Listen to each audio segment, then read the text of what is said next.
Hello, this is going to be the start of my series of watching videos. The first one's probably going to be sped up, but if anybody wants them to be longer, I can just make the unsped up versions. Enjoy!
So I am watching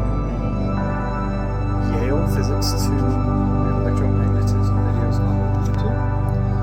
And I'm just going through the playlist, and I didn't get a video of me studying for it, but essentially the summary from the first playlist was certain things have electric charge Q. If anything has a charge, the force it exerts is Q1 times Q2 over 4 pi E naught r squared.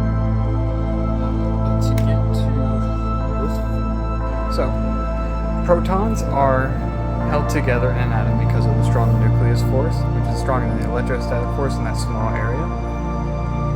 So, but first with electric fields, we have all of the forces given by two charges and then just a random point. So we have our force, Q1 over 4 pi E naught times the unit vector of this vector right here. And then our Q2 equals the electric field times R2 Q2. So that's our field at Q2 right here, which is just a random point. So the electric field can be defined anywhere. And the force of the electric field is F equals QE. So the charge in terms of the electric field is the force on any given point. So if we have our just random points, we have our defined charge right here, and then just any point right here given a charge is just this. We find the electric field of this right here, which can be done with this, and then we just apply it to this charge. So the electric field is literally due to everything, like all the electrons, even the moments, the electrons' movements in the past, and given the field, we can find the response. Go to the next page. Now we get into dipoles. So for electric field is just Q times R over 4 pi E naught R cubed in vector form. So we have our Q, we have our vector. So then we have a positive charge pushes outwards and a negative charge pushes inwards, but the electric field essentially measures the density of these lines. So we have all the lines it's exuding out, and the density is the lines crossing a number of lines over the area of our sphere right here. So in general, 1 coulomb gets 1 over E naught lines. So Q charge gets Q over E naught. So, which breaks down into this. So line density equals our electric field. And then we get to our dipoles. So our dipole is just the connections between two charges. We have our negative charge and our positive charge, and the electric fields line up and create these lines right here. The positive charge, it looks something like this. So they repel each other. And with a stronger charge, they connect a little bit, but since the net charge is still 1 plus, they do end up splaying out right here. And same thing for plates with charges. We have a plate, they connect, and we also have going around. So for the electric field due to the dipoles, so if we have our two charges right here, then just some random point on the X, we have our dipole. To get to the electric field, we have E, and we have I, which is our x-axis vector, Q over 4 pi E naught. And we have the calculations for the distance. So we have 1 over x minus a squared for this one, and 1 over x plus a squared for that one, to calculate the full distance.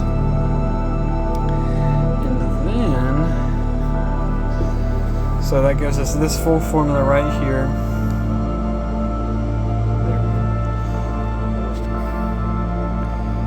So we have the vector I times Q over 4 pi epsilon naught x plus a squared minus x plus a.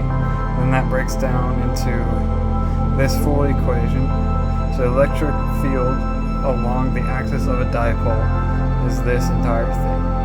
Q over 4 pi E naught, or epsilon naught, times 4x times a over x squared minus a squared, and squared. And that is in the I vector. So that breaks down into E equals P over 2 pi epsilon naught x cubed. And P is our dipole moment, which is generally 2 A times Q. And this is only if X is greater than A. Next, we have the same thing but for the Y direction. So we have Y, we do all the calculations, eventually it just breaks down into the electric field is negative P over 4 pi epsilon naught times 1 over Y cubed. So, to find the force in regards to E, we have F equals negative Q epsilon naught J. We have our A vector is negative Q,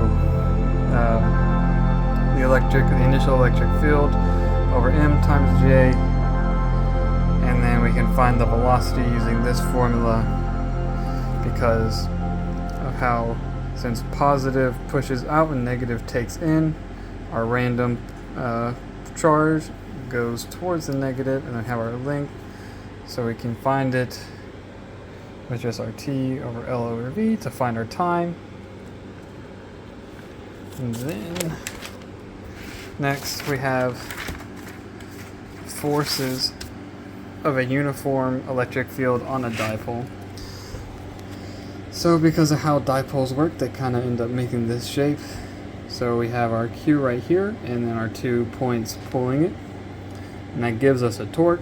Our torque is a Q times the electric field times A sine theta. So P, initial electric field times sine theta. And that can be broken down in our torque equation, which is a vector P times a vector of the electric field. And this is a whole bunch of derivations for the energy of a dipole. So we have the potential energy of a dipole is negative P times E, since negative P acts in the reverse. So, and that eventually breaks down into negative P times E cosine theta, which means at a point right here where theta is 0, or like a theta 0 up here, there's no potential energy because it's perfectly balanced. So I think that's it. Okay. Bye bye.